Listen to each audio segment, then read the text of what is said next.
All right. We're getting started up here. Welcome everybody. Good evening. I hope everybody's had a wonderful, lovely Thursday and a great day. I'm happy to be here. Happy to have a good time. Let me see. Let me make sure I'm keeping an eye on the pulse of what's going on here, just in case something goes wrong. I know exactly where I need to look, where I need to go, so you guys can keep me in the loop on what you're seeing and what you're feeling, what's going on, in case audio goes out, something like that. All right. Well, let's go ahead and get this started. Good evening, everybody. You see the topic here. It's fetishing. Yeah, you can see the topic, right? You don't need me to say it. It's innocence, right? It's how much intentional energy we put on this idea of innocence, that we want to be innocent, and how much that means to us as people, and the impact that has on our society here in America. So, and how we look at and treat one another.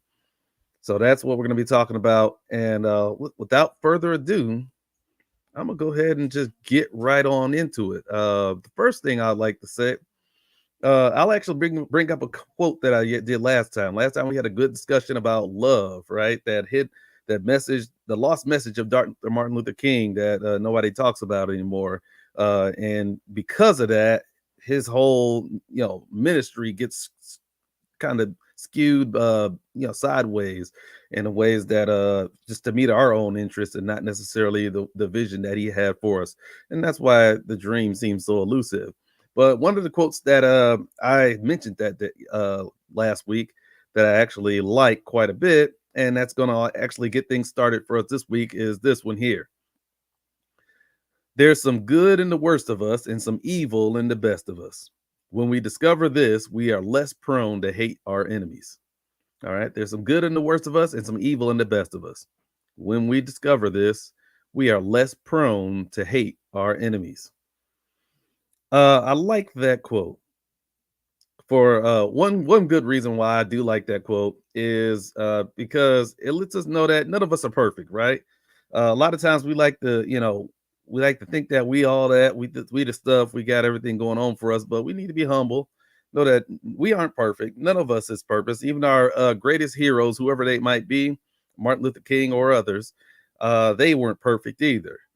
While at the same time, people that we think are some of the worst people, whether you're the hated politician that you don't like, whether it's Hitler or whatever the other person that you think is the worst person ever. Maybe it's somebody from your past that did some terrible things to you. Even that person has some good in them.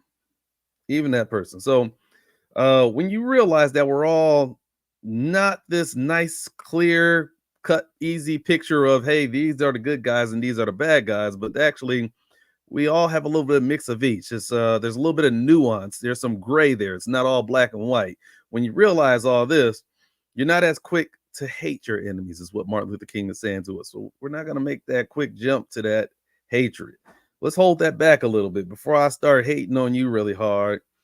I need to check myself, because I have a little bit of that same evil that came out in you, right? There's evil in the best of us, as Martin Luther King said.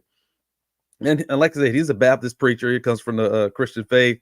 There's stuff about original sin, and how man is born into sin. All that stuff comes into it play. So you can twist that all into it as well, and get a idea of exactly what he intended from that message. So with that thing starting us off, let's get into it. Innocence, our own innocence. Why do we want to be innocent so much? This desire to have this pure innocence. And before I actually crack into that directly, let's talk about, since I brought up religion, our belief systems, right? Whether it's a religion or some other belief system, but we all are kind of religious people, basically. All right, whether you consider yourself atheist or agnostic or anything else, you still have a religion, so to speak, of your own. It's just that it may not be God, some deity that's at the top, that's or DVTs that's dictating it. But one way or another, we all tend to have a belief system that guides and directs our lives in the same way that are people of religion. So we follow our own internal religion. And I want to kind of level the playing field that way, so that everybody, of people of faith, people that don't believe in God, whatever it is, that you all are on par with each other. We're not looking down our nose at one another. We're all part of it. Because there's 7 parts to a belief system. There's the experiential or religious experience, right? When people catching the Holy Ghost, there's the vibes, the energies, connections. There's a lot of ways you can say it in a lot of different contexts. Even if you're inside a church versus outside of a church, right? When you are meditating and you're getting into your zone for that experience, whatever the things that is that you do that gets you to your place, that's spiritual for you. Getting your oils out, whatever that spa treatment is, that what it is for you. There's something that creates that religious experience for you. All right. There's also the rituals and worship. All right. So those kind of go hand in hand with each other.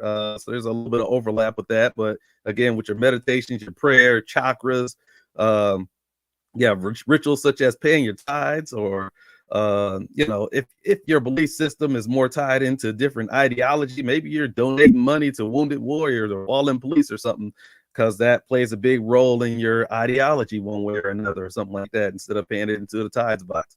Whatever that happens to be for you, maybe you're getting into yoga or something like that. But whatever it is that gets you to have that ritual and worship experience, it gets you into that moment. And again, if you're not a believer, you're not thinking about it in the front aspect of worship, but that gets you into your zone again. There's certain rituals that get us to do that, practices that we do. There's also the doctrinal, religious aspects of things, right? We know that we have our Bibles, religious texts, our Quran, and so on and so forth, that outline all that. So those are the different things that you believe in, the core principles and things, the ideology, whether it's feminism, conservatism, progressivism, liberalism, so on and so forth. So fourth, I'd say we all have our stories, the stories or myths, or whatever you want to call these things, are sacred stories that we believe in. And I would say that sacred's a key word there, because they have kind of an elevated meaning to us, right? If you go to maybe some feminist, and she says that or he says that long time ago women were locked up as slaves in kitchens and stuff like that, and didn't have the rights. There's a story, right, that we hold into our heart sacred, about things. Maybe if your belief system is all based on Trumpism, then maybe one of your stories is that Biden stole the election, right? So we all have our stories that we believe in. Religious texts, of course, you got your Bible, you got your David and Goliath, those stories. You have the stories of Jesus, the miracles that happened, Shadrach, Meshach, and Abednego, and get some people preaching about it, and they can get all hooting and hollering, right? We can get deep into those stories that give us a lot of meaning, and that we bring meaning in our current life based upon those stories. Or myths, and they can be true or false. They can be based in actual true record or some skewed version of it. Whichever it is, we still have those, and they hold a sacred place in our meanings and our beliefs. So there's also the community access aspect of it, right? People that go to church every Sunday, right, or Bible study meetings through the week, and so on and so forth. So there's the ability to join together as a community. You have a shared space that is not just your own, but it's part of the community. And whatever, this, we have the internet nowadays too, right? A lot of us use the internet as places to connect with people that have our same ideology, our same similar belief systems. We listen to podcasts of people that that say similar philosophies to the things that we believe in, and so on and so forth. So we end up connecting in ways that past generations are much harder to do. You only had so many media that you could listen to, right? You had your network TV stations, right? And maybe not everybody had cable, but the people that had cable, you might have a few extra things there to look at. But we don't have the diversified media landscape that we have today, where everybody can go into their own little pockets and find a group of people that believes in them same thing. Whether you're a white supremacist, and you can find a group of folks online somewhere that's your people, right? Or it could be something that's extremely that, or something less benign, right? You can just be some knitting club or whatever. I'm not sure what ideology and stuff goes with all that, but you know what I mean. Basically, we have our community, our niches, and the internet kind of opens that up to make That ends up being kind of our ritual, our church thing. You take that from us, we don't know what we are. Our week's not the same. We have to reconnect back into it. And there's a lot of people who are even they attend churches every week, but they're not even believers in that religion. They just go for the networking aspect, the connection, the community.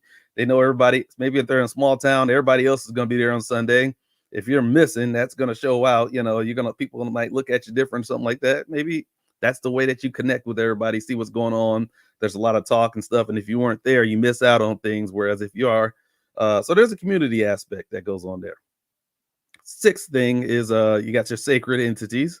Of course, such as the god or whatever, but not just the deities or deities at the top of the religion, but you also have what I would say sacred. Think about cleanliness, right? You have certain rituals of cleanliness. You have to wash yourself. You have to before a pastor or priest can actually even do certain things, they have to clean themselves and get their mind in the right space, pray and maybe fast, other different things that have to go on. Maybe use oils, anointings, and different things like that in order to be worthy to carry on certain tasks, right? We know that in religious spaces, what that looks like.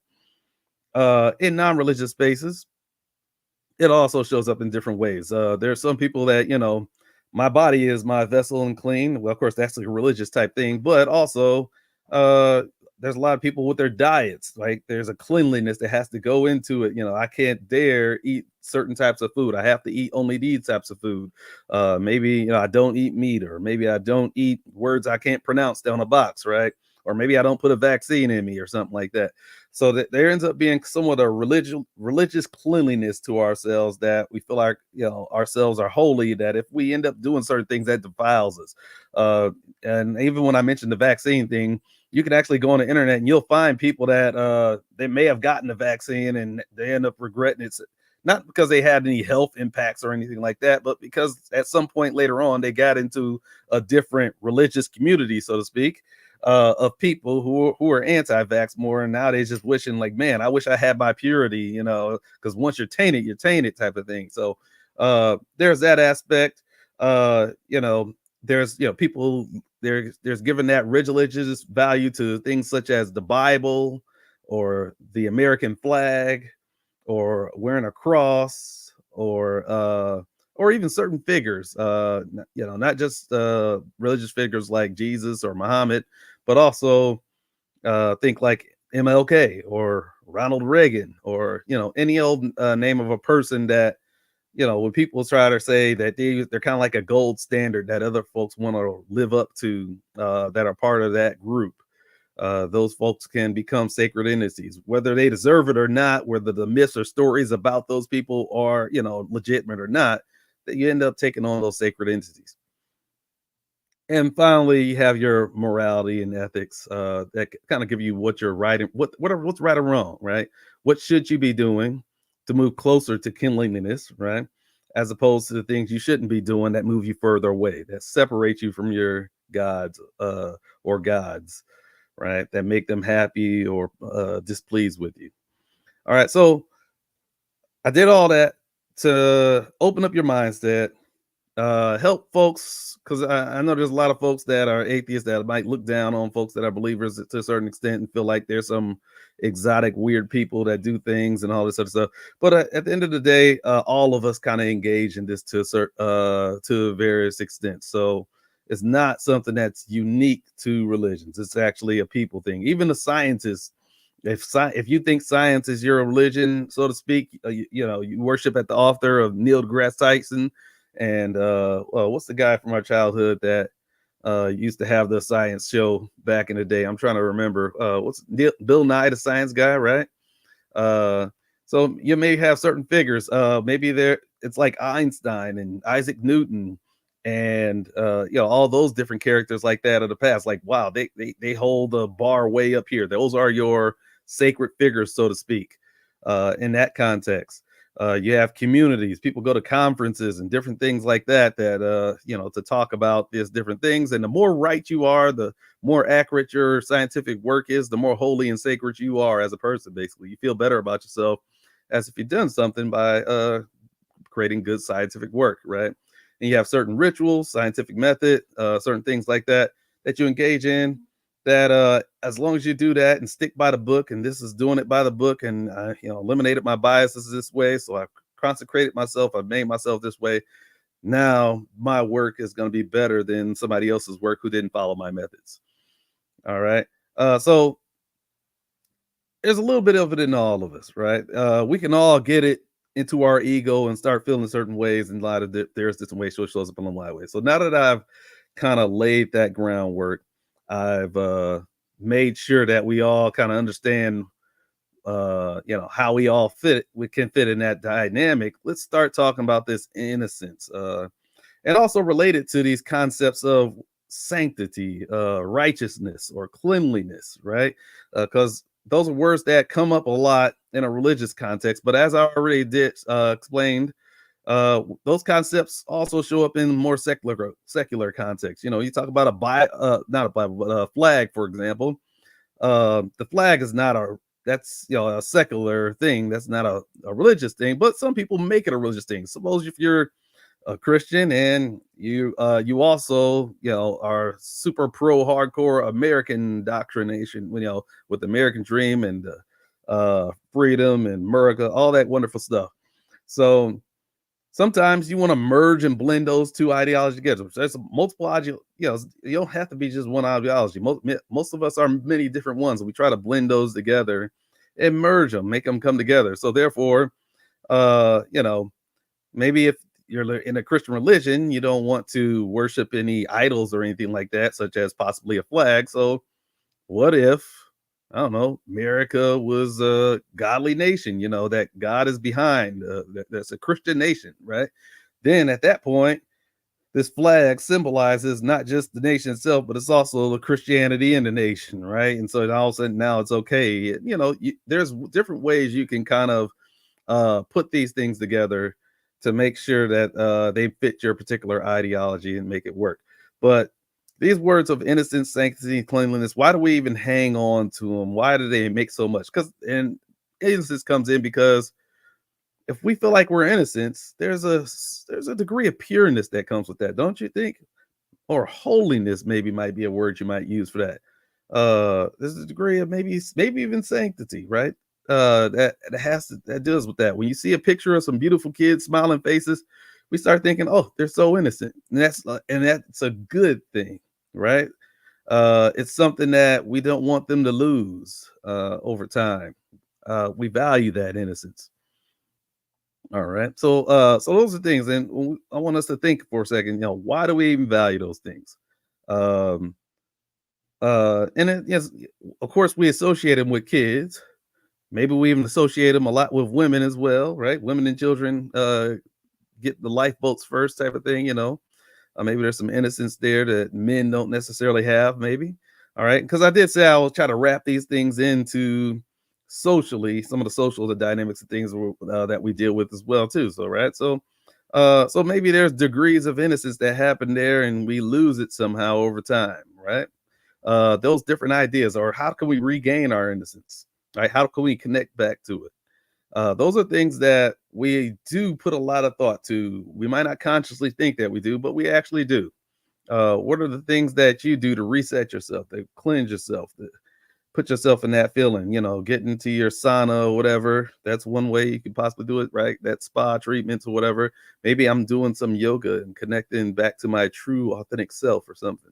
Or if I doing something exotic. So now I'll get back to that, talk about that a little bit more. But let me go ahead and say this. When it comes to innocence, one thing that comes obviously pays into it is right and wrong, right? The ethics and morality I mentioned earlier, or good versus evil.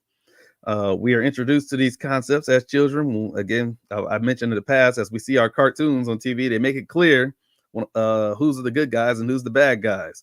I like to watch shows like Thundercats and He-Man and all that stuff. You knew that He-Man was a good guy, Skeletor was the bad guy. It was pretty clear. I think there was a show where they asked, one person asked the others, like, what are we going to do today? Try to conquer the world, right? Bonus points if you put in the comments what show that was, right? So it's kind of like the bad guys know they're the bad guys. They wake up, I want to make people suffer. That's how it happens. Now, how many times we walked down the street and saw somebody just say that?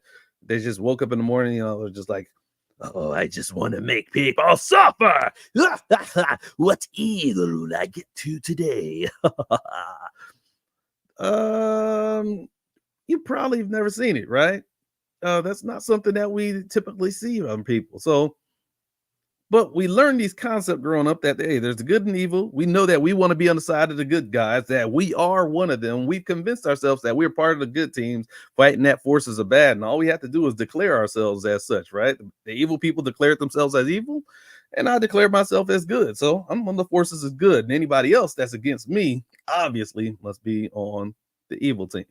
All right. And so that's some of the things we have to be careful about, because if we're the good guys, anybody that's against me suddenly automatically becomes the bad guy. Something wrong with you. I have to figure out what's wrong with you because you coming at problems towards me, as opposed to maybe even thinking that maybe I did something wrong. Maybe I did something evil in nature.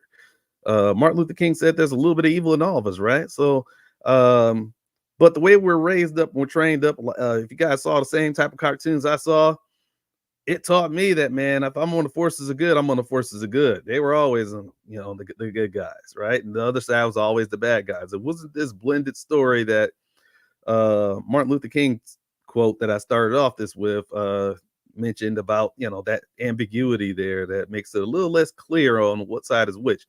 But one cartoon I do say that that actually did a pretty decent job of doing that I did like as a child was X-Men.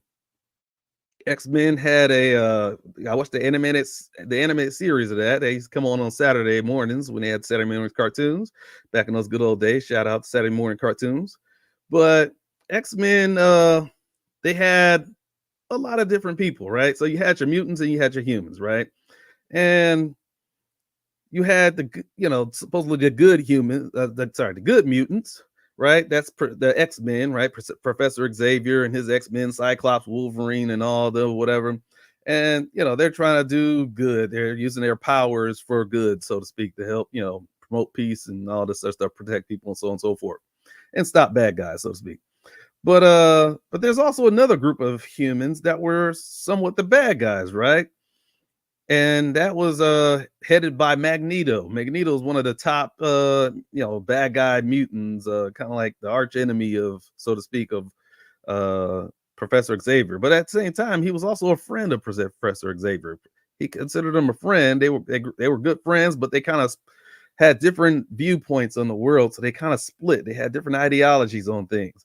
And what helped cause that split was what was happening with the humans. The humans were afraid of mutants because they had those powers.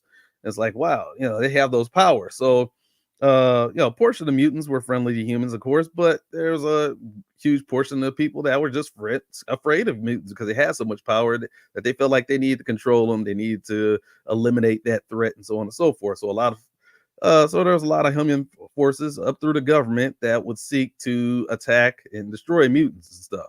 And because of that, you have folks like Magneto who's saying, hey, those humans, they don't like us. Don't be naive. They're trying to kill us. They're trying to attack us. And so therefore, we need to defend ourselves. We need to actually get them before they get us. So he was ready to get the humans, Professor Xavier was more so it's like, hey, let's just teach each other to love each other. He's kind of like a Martin Luther King type of guy, non-violent, even though, of course, the X-Men have the power, so they were doing violence.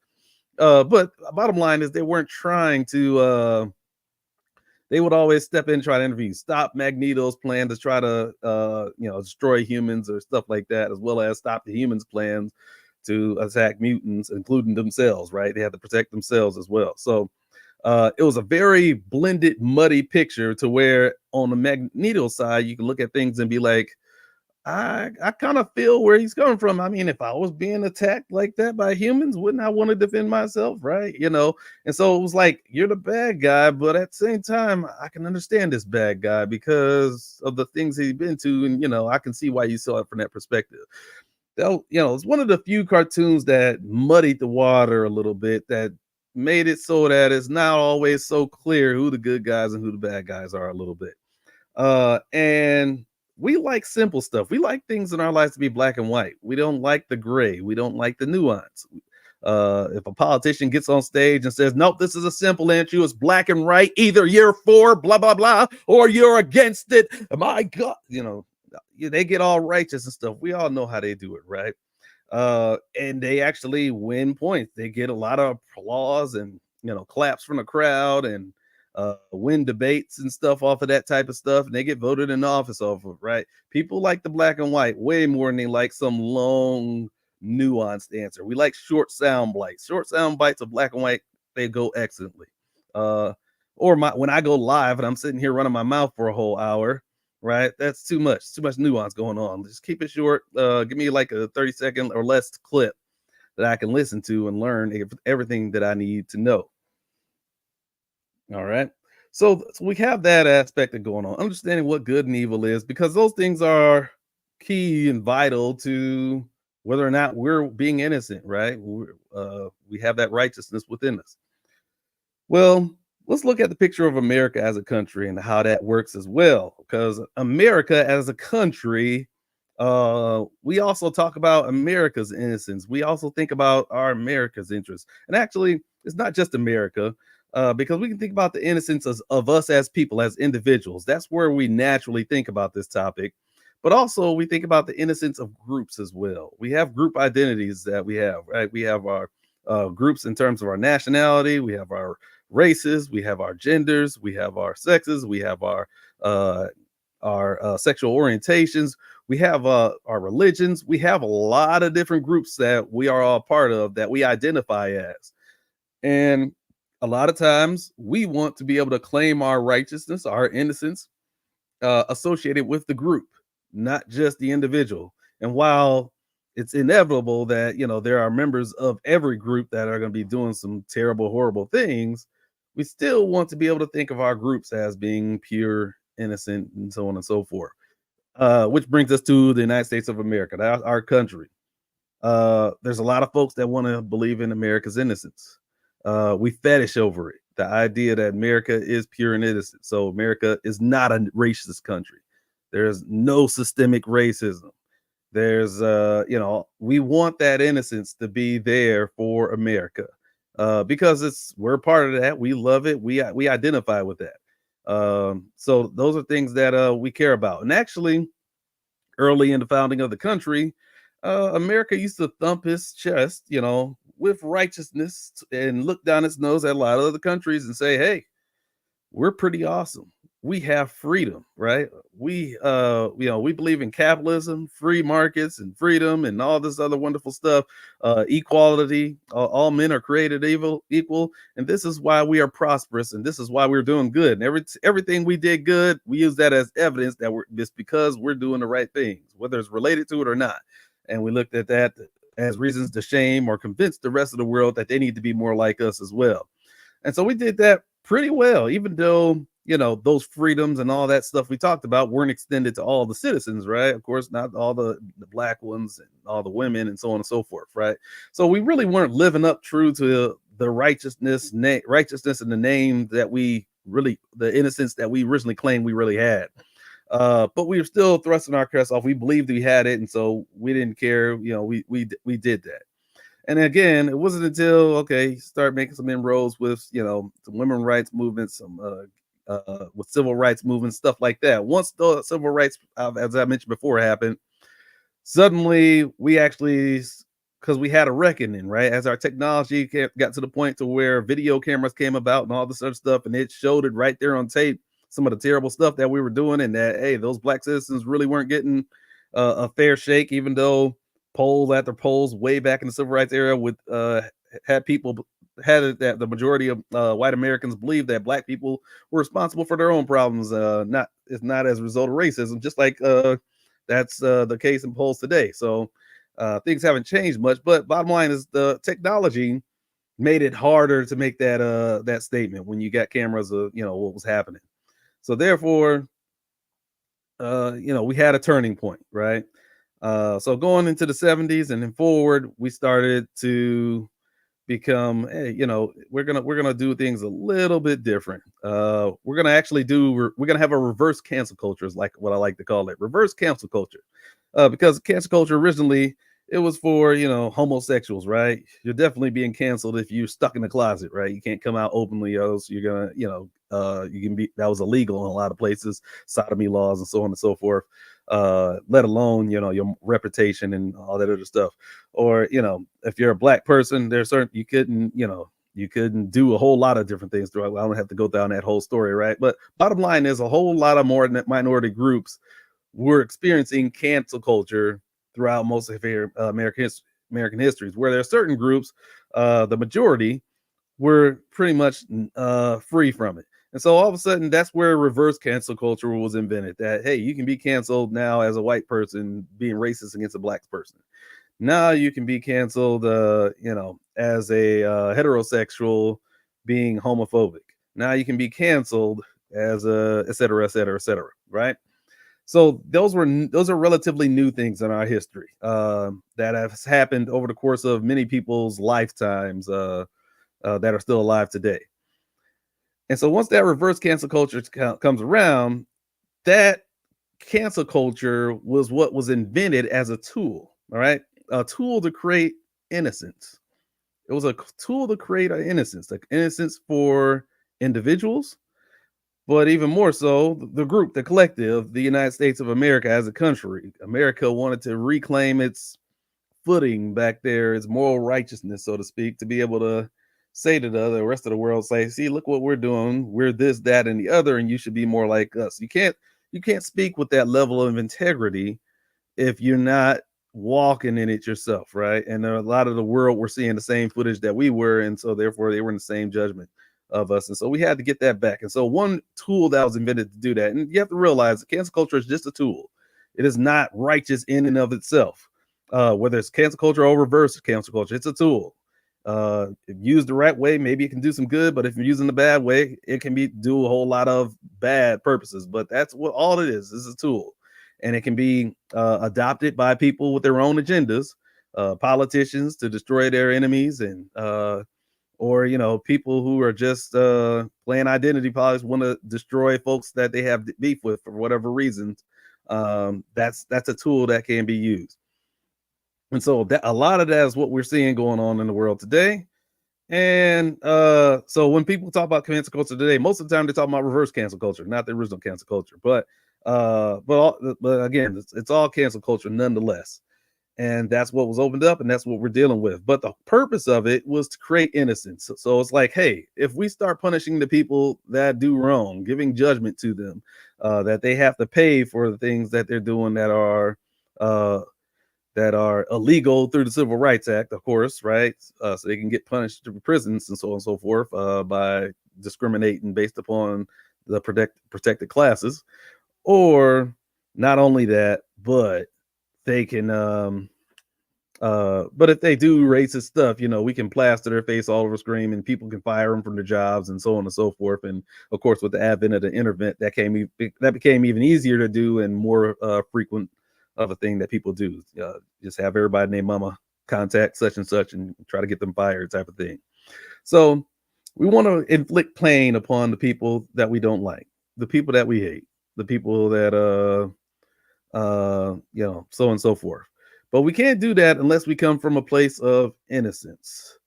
So it's our innocence that we use as a tool to be able to inflict punishment on those that are enemies, that we are opposed to. And I'll come back to that and go a little bit deeper into that in a second. But just to go back to this point in our history, again, starting into the 70s, we started going into the reverse cancel culture, started happening, right? And really, there were really two paths that how people took on responding to this, right?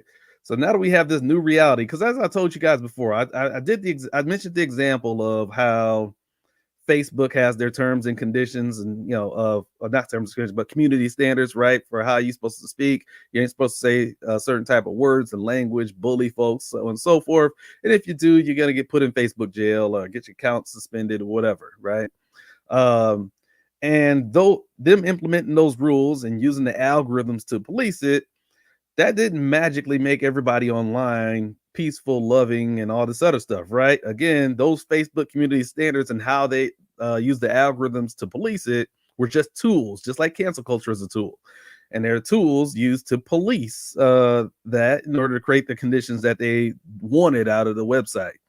But again, it didn't make us necessarily better people on Facebook and all the other platforms that we're using. We just learned ways around it. We used special symbols and emojis and other phonetic spellings of words in order to be able to say the same thing, make sure that the other person that's actually reading it, that's a human, knows what it means. Creates plausible deniability in case you do get reported and somebody says that, hey, you said such and such. That was a misspelling. I don't even know what I was trying to say right there, and uh and so on and so forth. So bottom line is it doesn't necessarily make everybody better. And same thing with the reverse cancel culture. Just because now it's illegal to by the Civil Rights Acts to discriminate by various ways, and it doesn't mean that people aren't going to try to do it anyways, right? It's kind of like where and this is before the Civil Rights Acts were even passed, but you have when you couldn't discriminate by race by writing a law that says, hey, black people can't vote. So instead of doing that, I'm just going to say that maybe we'll just say that you got to have a grandfather clause. Maybe you're what I mentioned before, you have to have a it's to the poll tax that's so expensive that most black people can't afford it. Bam. Well, we don't want to punish white people to make sure that they can vote, so we'll also have a grandfather clause that says that you don't have to pay that tax as long as you had a grandfather that voted. And most of the black people were slaves, and so their grandparents were slaves, so therefore they didn't have any grandparents that were able to vote, and so it wouldn't apply to them. Different things like that. You can use language that mentions nothing about race in order to still have racial impacts. Those type of things happen all the time, where we try to have impacts, take advantage of the fact that certain demographics live certain ways, and institute certain laws that are more likely to have impacts in urban areas versus more rural areas and different things like that. Uh, all because we know that we all vote in certain patterns, and it's going to end up giving us a overall edge if we make lines longer and don't do anything about it to vote in certain places versus other places, and so on and so forth. But anyways, there's ways of getting around every system if you want to. And but some folks live off of that plausible deniability, as I talked about before. But I don't want to get off track. Let's stay on the innocence and all this stuff and fetishes in it, what happens there. uh so all that happened with the reverse cancel cultures, and there's two paths that generally speaking people tended to go down. One way, in order to preserve their innocence, remember that's the purpose. So one way that we can preserve our innocence, because we fetish our innocence, we care about our innocence. Well, we can kind of fetish diversity to a certain extent, exotic cultures, races, ethnicity, rituals, etc. Right? All those things we can kind of fetish those. So let me get out my yoga mat, with the Buddhism and Hindu influences and stuff like that. I'm gonna celebrate Kwanzaa.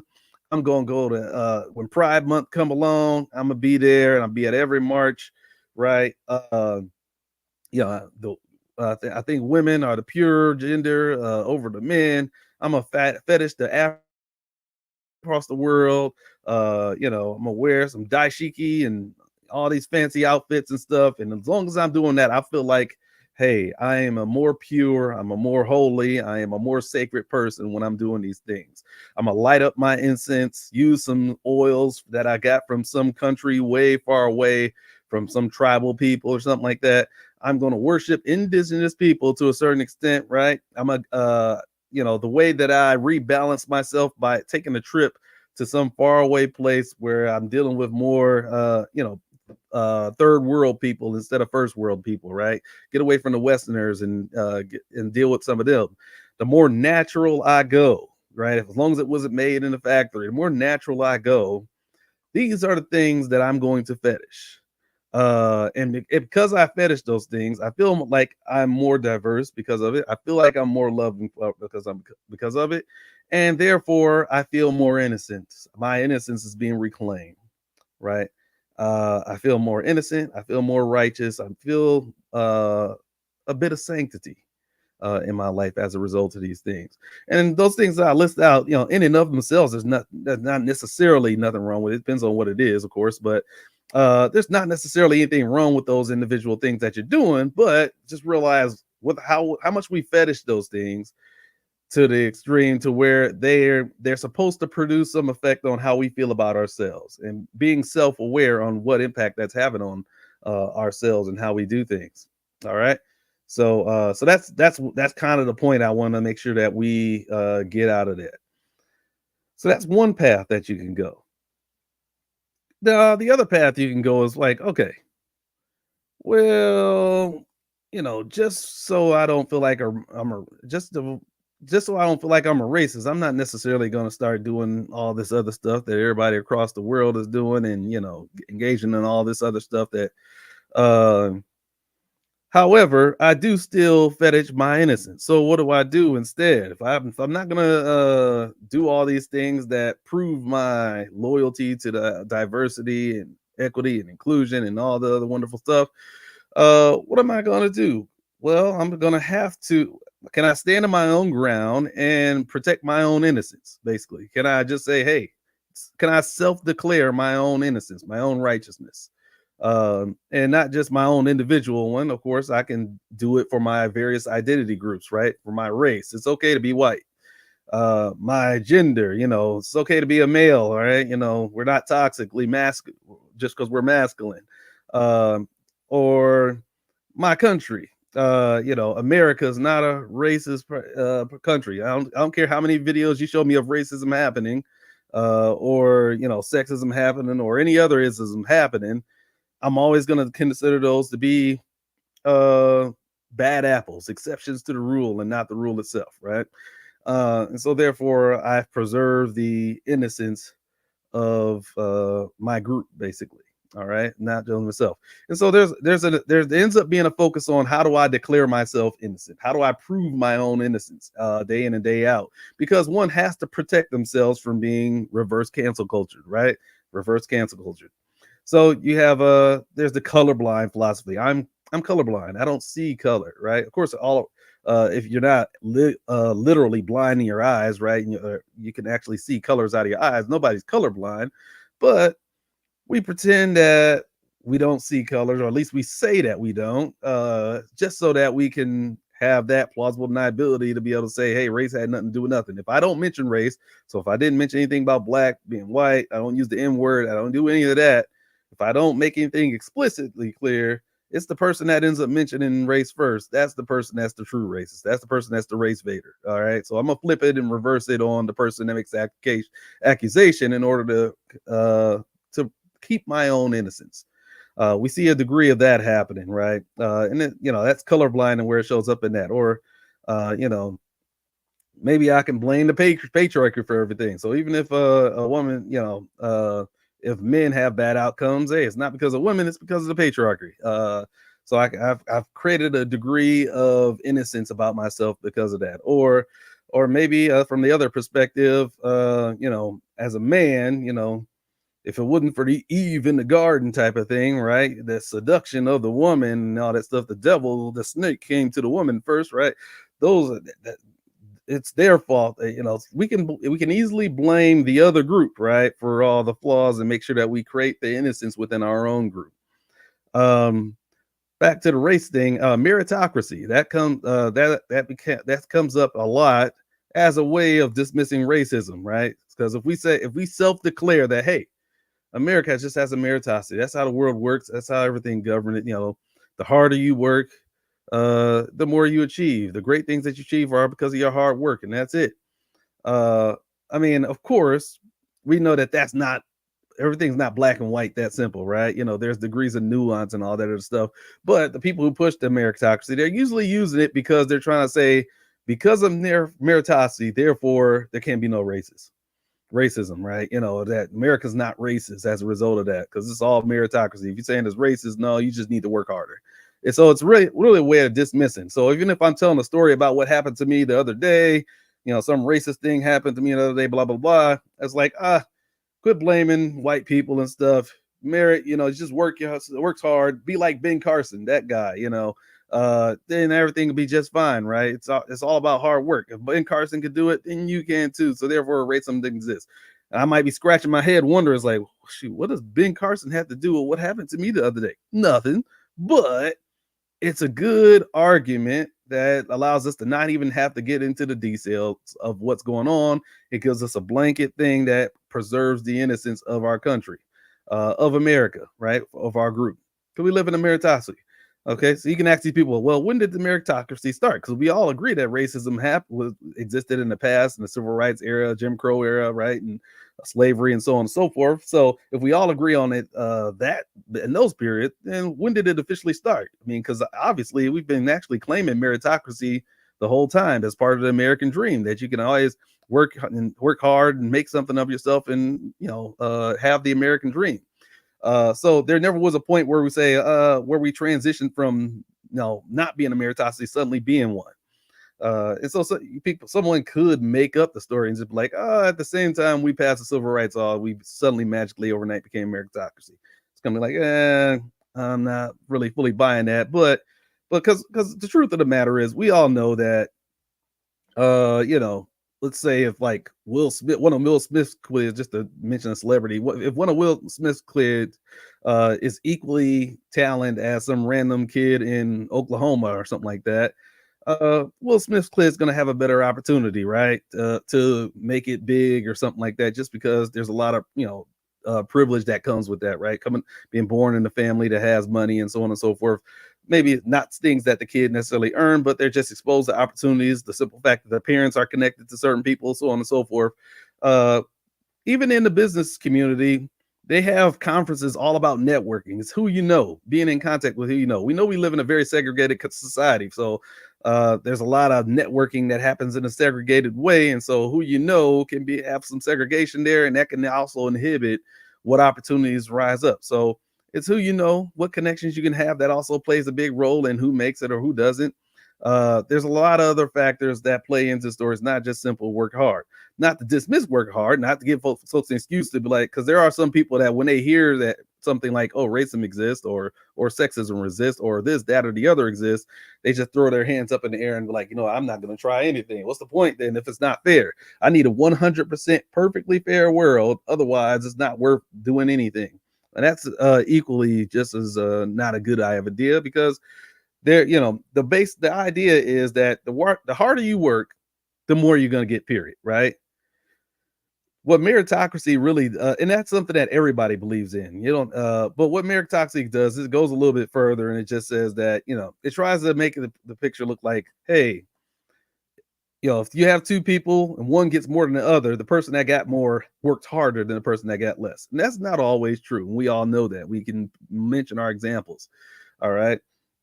We can think about there's people like what's his name, George Santos, right? He was the representative from New York that was lied about his whole life in school, and his whole transcript pretty much, but lied about everything, and they finally got rid of him, boot him out of office not that long ago. But some people lie about everything in their whole life. They say they were, they didn't inherit millions of dollars, right? They were from their parents, and that they're a self-made millionaire and so on and so forth.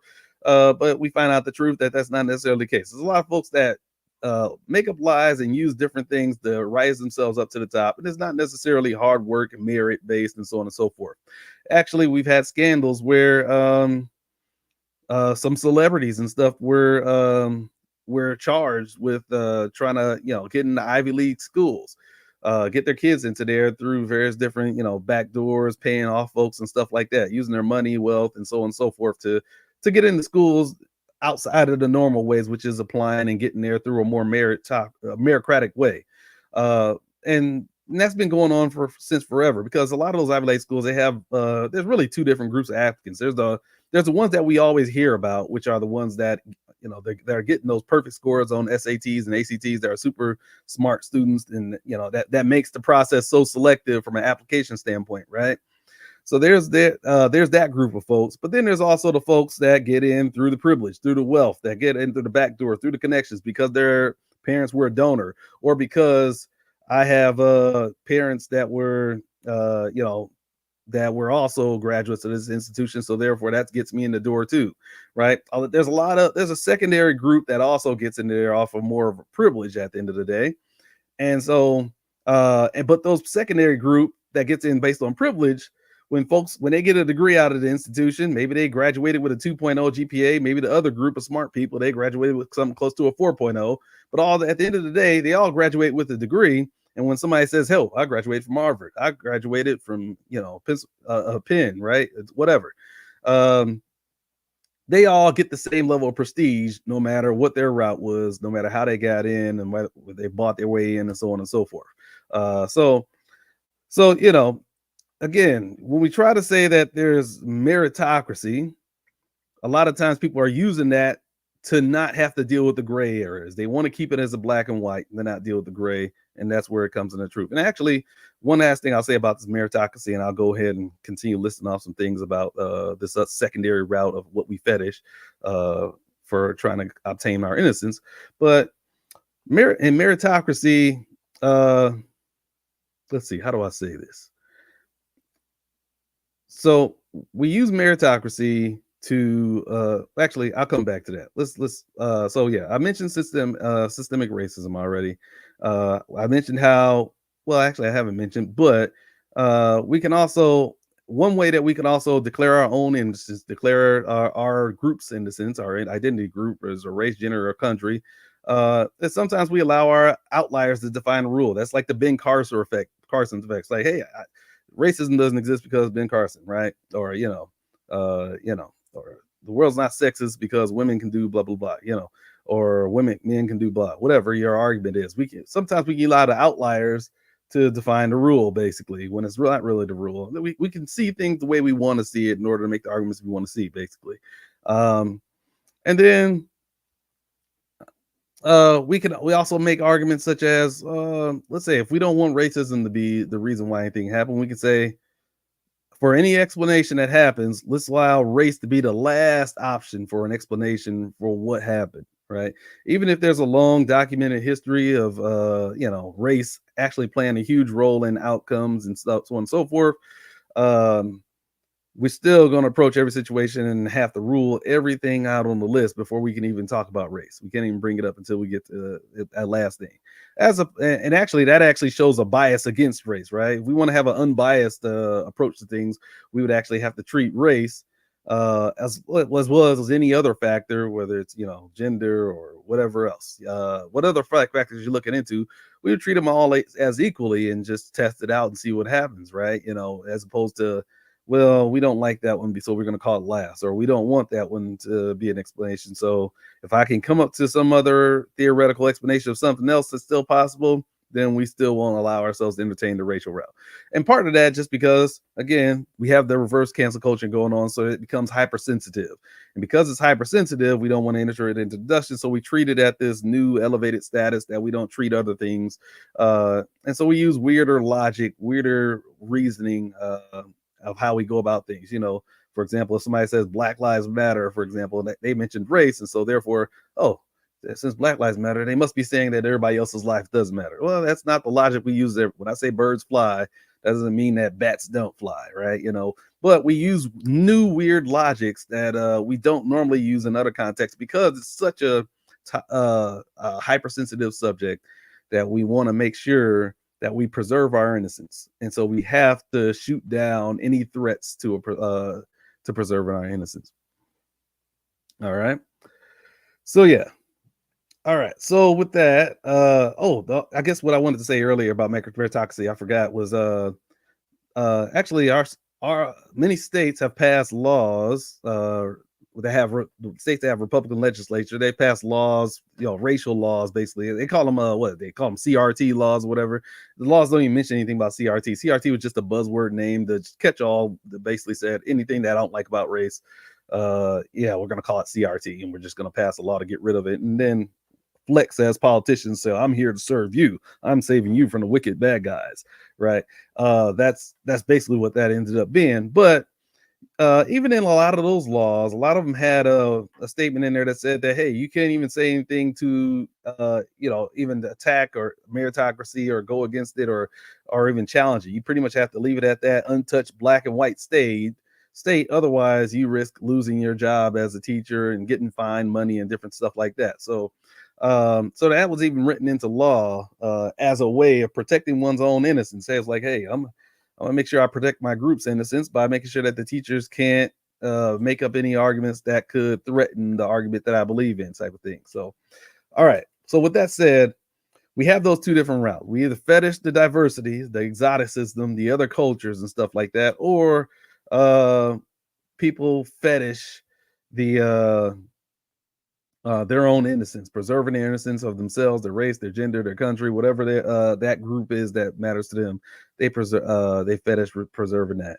And of course, there's not just black and white. There's gray areas in between, but a lot of folks are stuck in those extremes because a lot of times we frame things in our debates as a us versus them. Tell the other side as if there's only two sides of a coin, basically, as opposed to a spectrum of ranges of beliefs and ideas. And so we end up with these extremes, and that's why I use the word fetish, because we're so far into these extremes on it, and that's how we approach things. All right, all right. So so I see that we have some comments on here. Lori saying some different things. Meritocracy is a myth. Blue Carter dancing at her mom's show. She is. I haven't even watched it. I think I seen a video of. Is Blue the only one that's been dancing? So if so, that's what I saw. But is she isn't more any more talented than any other 11-year-olds in America. Well, she definitely has opportunity, right? Because of who her mom is, right? So that fits in exactly what I was saying earlier. So then some people cheat in college and pay others to do the work. Yep, and Trump's niece said that that's what Donald Trump did. So and I hope you upload it to YouTube so my son can listen to. He's no longer has Facebook. Well, the link to the video still works on Facebook, but yeah, it is on YouTube as well. So look for Ask Rusty on YouTube, and you'll be able to find that. All right, good stuff, good stuff. Let's keep it going. Let's keep it going. So let's get back to what I was talking about earlier. What's the value of this innocence? So, as we protect our innocence, as we fetish on our innocence, as we try to um, increase our own sanctity as a result of it, our own righteousness, we feel righteous. What do you think? If I'm feeling righteous right now, how do I feel? What do we end up doing with that? How useful of a tool is that? Well, I'll tell you how useful of a tool it is. It's something that it's our righteousness that allows us to rise up in judgment of our enemies. All right. It's that innocent that gives us our sanctity, our cleanliness, our that purity that allows us to have the righteousness to be able to judge our innocence and rain down punishment upon them. All right. This is where that story goes. That's how it connects together. All right. There's a straight line, the righteousness, the innocence, right? All that stuff comes together in order to create that allow us to be able to have judgment. And then we can use that to make our enemies pay. We can bring down righteous judgment, righteous punishment upon them. And that's what you see happening in this country. Because as I told you in the beginning, we like to think of the world as, hey, we're the forces of good and they are the forces of evil. But as Martin Luther King suggested, there's some ambiguity there. Let's be a little bit slow to hate the other side all that much. Let's start acting in love a little bit here, people. But we ignored all that. We was like, we don't care about that part of the message. What we're gonna do here is, since we're the good guys and they're the evil guys, I need to make sure that I'm innocent and righteous enough so that I can look down upon them, hate them in righteous, holy judgment, and I can even want to annihilate and destroy them, whether it's through cancel culture, reverse cancel culture, or any other means necessary. We can do that to our innocence because bottom line is we have a war going on here against our enemies. People are at war against the people that they hate, people that threaten our innocence. If you threaten my innocence, you must be the bad guy, and I have to deal with you. That's the nature of the battles that we face. A lot of it's centered around these identity politics. We got the woke, the anti-woke folks. We got We use words like identity politics because well, a lot of times it's the right that uses that label to talk about the left, but obviously the rights have engaging in identity politics too when they do all this woke stuff. That's why DeSantis raised in popularity, because he did a whole lot of political stunts against immigrants and all the various different identity groups and stuff like that. So and folks just loved him on the right because of it, and so therefore he became popular, even though he's not that very much of a charismatic politician, so to speak, and stuff like that. So once he actually got on stage and started talking and stuff like that, he kind of started fizzling down quite a bit. But nonetheless, there's a high degree of folks that love that type of stuff. We can rain down judgment and make punishment. We hate Biden and we hate Obama, so we're gonna bring some immigrants to Martha's Vineyard and dump them on his porch and have them deal with it. Oh, Kamala Harris lives here. Let's bring some we're gonna lie to some immigrants and stuff, and don't worry about the morality behind the lying, because the ends justify the means at some point when you start doing this stuff. So people stop caring about the fullness of the innocence, but it's just like, hey, the ends justify the means. As long as I'm on a good team, they're on the bad, it's all good to go. And so it becomes a way of how can we own the liberals? How can we make sure that we show our hatred and destroy the other side and make them pay, make them suffer? I hate the media. Let's talk about the media, bash them, blah, blah, blah. Nobody's going to, because they know nobody's going to defend the media. So there's the media, your easy target. So there's all that's going on, right? There's tackle today on diversity is a bad thing, so we're going to treat that as bad. But diversity is not a bad word. It's just saying that, hey, the more diverse that we have more weapons and things to bring to the table. And of course, I know one argument that people have against diversity is like, well, diversity shouldn't just be based upon our, those demographics such as our race and stuff like that. It should be diversity of ideas. And that's in theory that's okay, but then in practice, what ends up happening? For example, when Trump was in office, he had appointed a lot of judges in the federal courts, at various different levels all over the place, tons of them, right? And the Republican Party were pretty much giving rubber stamps of support to rush all those judges in and get them in there whatsoever. And some of those judges were some of those people that were nominations were pretty blatantly racist people, all right, that had some clearly racist stuff. But in this day and age, again, since on the right side of the political spectrum, they tend to lean more towards the fetishing side of fetishing one innocence, whereas the left side of the political spectrum fetishes the exotic cultures and stuff like that, the diversity and so on and so forth. But because they fetish their own innocence and so on and so forth, typically in right-wing politics, if somebody accuses someone on their side of the political aisle of being racist or anything like that, the first knee-jerk response is to discredit it. Is to be like, no, it's not racist. No, don't even look into it. Don't even think about it. It's just running their mouth. They're crying wolf, whatever, and just call it a day. It's not more of a serious perspective. It's like, okay, I hear the claim. Let's look into it and see what's behind it. They didn't even take it seriously. And so bottom line is there were some candidates that were coming through that were pretty blatantly, clearly racist, like not even borderline. It was like, obviously, they had some racist things in their past. And the only person that stepped forward on the Republican side to stop this candidate from actually being nominated, because everybody else voted in favor of, was the one black Republican. All right, the one black Republican, that was Tim Scott. Everybody else didn't. So you did say, like, so and the point of me saying that is, okay, well, diversity shouldn't be based on your race and stuff. It's like, in theory, of course, it should be based on ideas and stuff. But if the only time you get a diverse thought pattern is by putting a black person in there, what are we stuck with here? We're not fully where we need to be at, basically. All right, we're not getting the full diversity of thought. If it requires, if folks aren't, if it's not showing up in practice, basically. So a lot of times you have to have that representation in order to get the diversity. Not saying that it has to be that way, but unfortunately, a lot of times it is. That we just have to be in tune with the reality of how things are. All right. But anyway, so a lot of times we because of that, we treat diversity as it's a bad word. Hate the white man, blame white man, hate, all this other stuff, and victim mentalities and so on and so forth.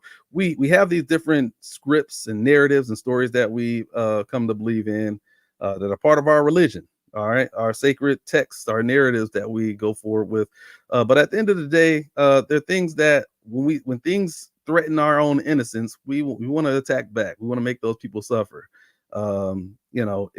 If Colin Kaepernick wants to get on his knee and claim that America has some race issues it needs to deal with, well, I'm gonna call him. I'm gonna try to cancel him out and just say he must hate America for daring to do it during the national anthem, right? Maybe he hates America. So I'm gonna divert it and then just use the same weapon back against him. And at the end of the day, the real true issues of our nation are never really truly dealt with. It's just a matter of trying to attack and make our enemies pay and stand our own moral righteousness at the end of the day. So, also, the other thing we need to keep in mind is that there's a lack of trust. There's a lack of trust in the other side to be able to police their own folks in order to keep them from going to the extremes, right? Because when it comes to politics, there's extremes on both sides of the aisle, right? Some parties may have a larger portion of extremes than others, but there's extremes on both sides, and usually the idea is like, hey, we try to keep the extreme crazy ones at bay, right? Keep it in line. When they do something that's way over the deep end, they should keep them in check. But a lot of times, on your own side of the line aisle, a lot of people don't keep that in check. Like, I mean, usually, let's say if we talk about, like, when you talk about types of terrorism, you know, one of the most common types of terrorism is white supremacy in America when it comes to terrorism. But if you say that, especially in right wing politics, a lot of the times you can ask the FBI director, what's the top one. They can say the same thing. They'll just deny it. They'll say that, oh, the FBI must be playing politics because they're saying that or whatever, and they don't care about looking at the data or counting up the incidents and checking for themselves. They can be researchers just as much as liberals can if they want to and do the work, but they don't. They just want to shoot it down and walk away and call it a day. It's because they see it as a threat. They say it's a threat to their ideology, and so therefore, even I'm willing to even smear the name of the FBI or any other government institution if I have to make a conspiracy of them, being woke or something like that, and in order to make sure I keep my purity. All right, and so these are the things that allow us to rise up in righteous judgment of our enemies, so that we can destroy them. And we see a lot of that going on today. We see gender wars, men talking bad about women, women talking bad about men, blaming all their problems on each other instead of and there no one looking inward towards themselves. We have in politics, obviously, we always blame the other side, right? We can say, hey, they're big spenders, but then we get in the office and you look at the actual data and numbers, and we're spending just as much, but so it's just like we cry the loudest, but we don't necessarily, live by that creed. And so maybe that's just a decoy to get folks fired up and win elections. Who knows, right? There's a lot of stuff that we do just to feel righteous and punish our enemies. Now, I want to make sure that you're clear on why I make this jump from the innocence all the way over to the judgment and punishing our enemies parts. When it comes to judgments, who does judge in our court systems? It's judges that do it, right? What do judges tend to wear? Robes, right? Judges tend to wear robes. Who else wears robes? When you go to church, you look up there and you see your priest or your pastor, they're also wearing robes and stuff too, right? Interesting. So the robes tend to, and actually, when you speak to the judge, you even speak to that judge as your honor, right? When you speak to your pastor, you might call them a reverend and so on and so forth, right? So, and these are people that have gone through a process. Maybe in the case of a judge, maybe they've gotten a law degree, but something that puts them at a higher level. They're supposed to be high esteem, uh, And then, of course, in the religious context, they've probably gone through lots of study and training of the Bible. They've done some prayer and fast and so on and so forth.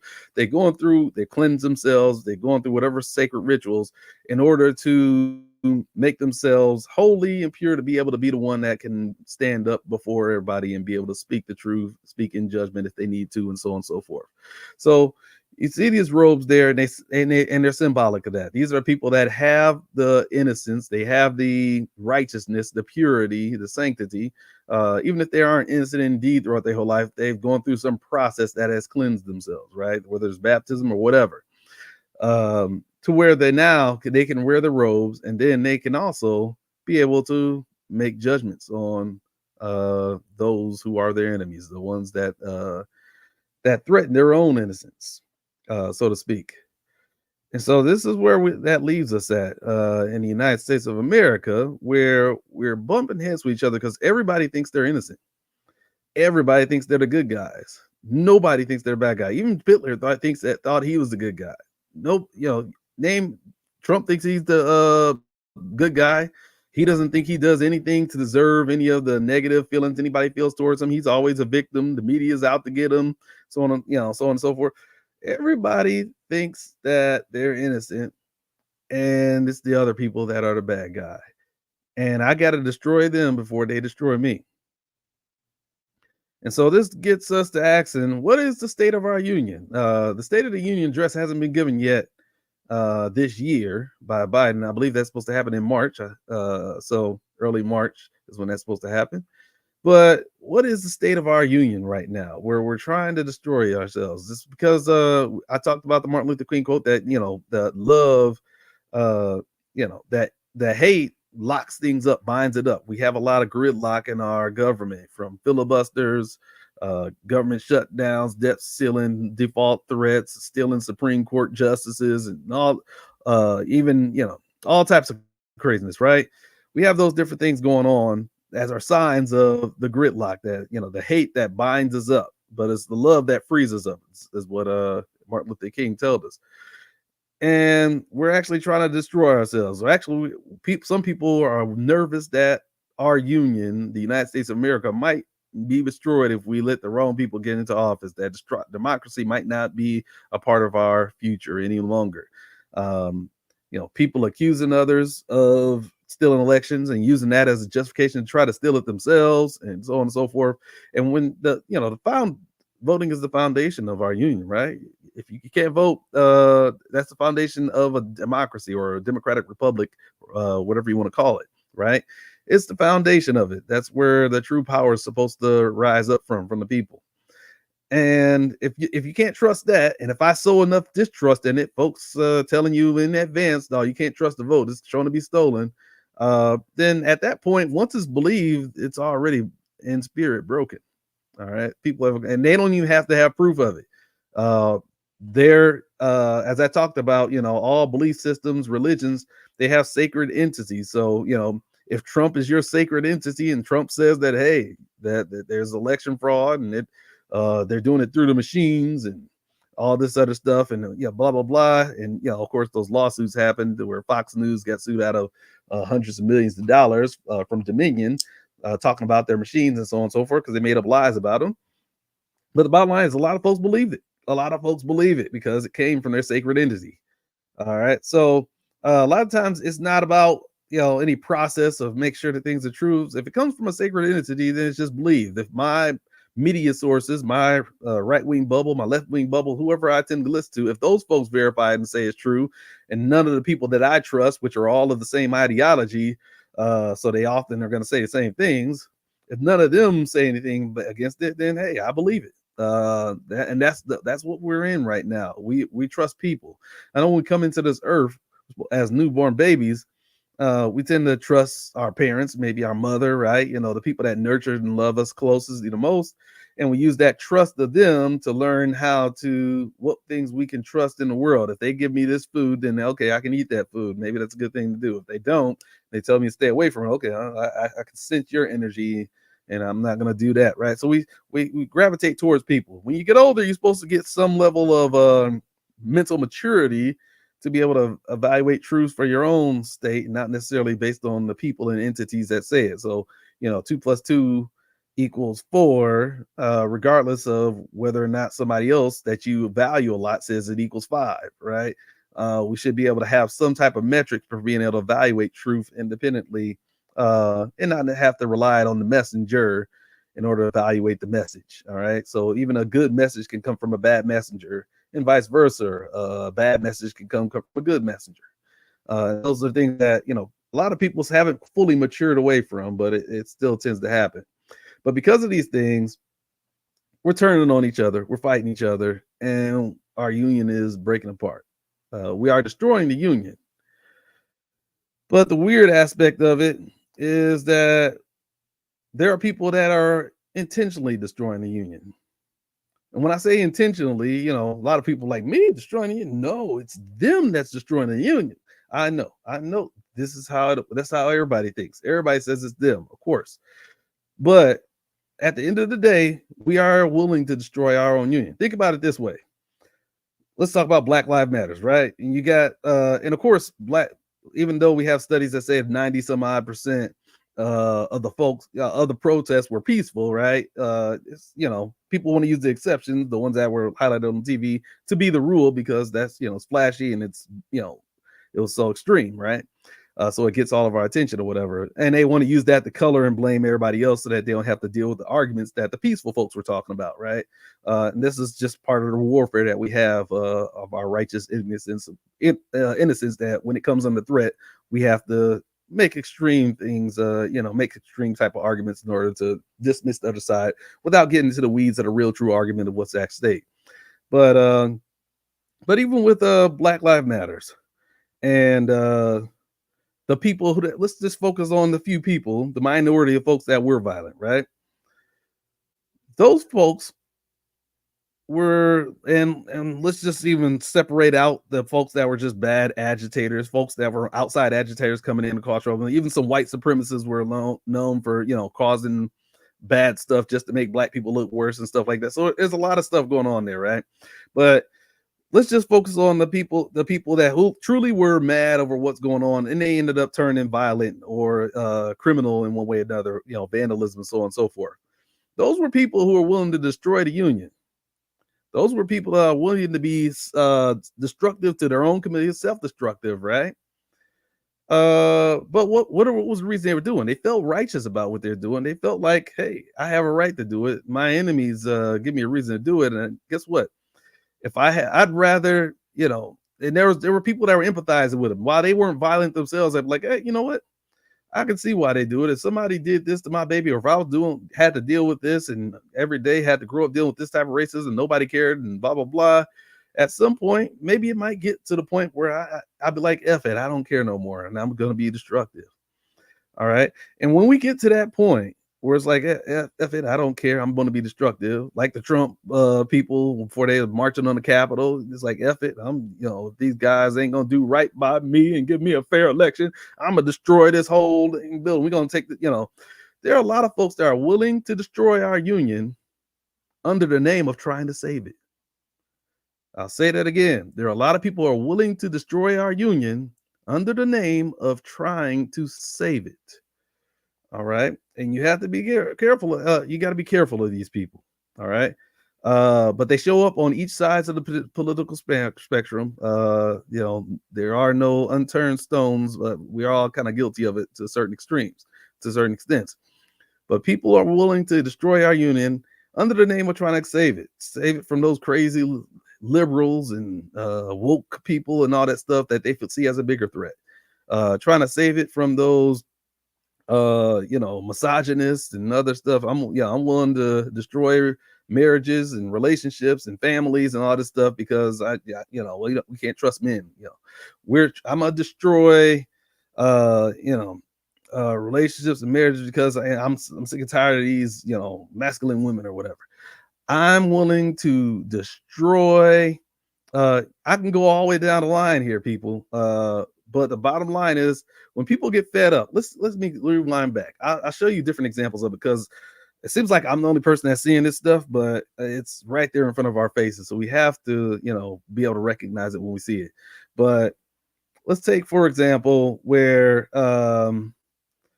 you get on Republican debates, for example, and they ask the questions like, "Hey, which institutions of government do you want to, shut down and get rid of?" Whatever. It's like, well, I want to get rid of the Department of Education, EPA, and they just go down the list of their wish list of stuff they want to get rid of. Now, do we really need to get rid of those things? Is it probably a good idea to get rid of it altogether? No, but when let's say, but when for whatever reasons we feel like that we're overspending, that government might not have itself together, and it's uh and fiscally responsible and so on and so forth, is not as lean as it needs to be, and the steps aren't being made and all this other stuff. And at some point, the frustration builds up to where, hey, your base starts wanting blood. It's like, okay, I want to just tear the whole entities down. I know there's some good work that's supposed to be happening there, and I know if we get rid of it, we're gonna lose out on that. But at some point, I get so fed up with it, if they're not doing anything about it, let's just tear it all down. And that's what a Black Lives Matter protesters also doing when they turn from being a protester into being, violent or extreme in that way. It's like, you know what? I'm only going to do so much marching peacefully, like Martin Luther King told me to do. At some point, I'm going to start burning some stuff down to get y'all attention. I'm going to destroy the Union if I got to in order to save it. I'll burn it to the ground and rebuild it back up type of mentality. Or when you get somebody that says that, you know what did they say to the police? To not, well, I'm trying to get the exact phrase, but to defund the police, right? It's like nobody wants to get rid of police and the whole institution. But however, because we see that there's a value for it, but at the same time, it's like, hey, if nobody's willing to have any levels of accountability to make sure that this thing is relevant, all we're gonna do is get super self-defensive in order to protect the innocence of the groups that we love, like the police or ourselves or America. So we can't acknowledge certain things, and we can't make just little small common sense steps that don't really cost us a whole lot, to make this institution a little bit better. If we can't even do that, at some point it's like defund it. I don't want it all the way. I just get my little gun, I'll be in my room, destroy the whole thing all together, and maybe we can rebuild it later on from scratch, or I don't care. This is where we get into our extreme camps of things, where we're ready to throw everything in the garbage, the baby with the bathwater, so to speak, because we're so tired of not being able to deal with each other as human beings. We can't come to a common, meaningful center place in the middle, and so we're willing to destroy ourselves in order to save it. But in order for us to feel like we can do that, we have to come from a place of righteousness, a place of innocence. We feel like we're on the right path. We're feeling innocent about our things. It's them that's the problem. And at some point, even if we're acting crazy and acting out, and we even get to the point where we're even turning against ourselves and destroying the Union, we still feel like that's the righteous punishment that the other people deserve or whatever. All because our means, determine our methods, basically. All right. So join our union in order to save it. And I can talk a whole lot more on that if I want to, but I'm gonna bring this to a close at this point in time. So I appreciate you guys taking the time to listen to what I had to say. The video will be posted on my account here on Facebook. It's on YouTube. I had it on Instagram, but it doesn't save on Instagram there. So if you didn't watch it live, you didn't catch it. So just catch me on Facebook. Until next time, people.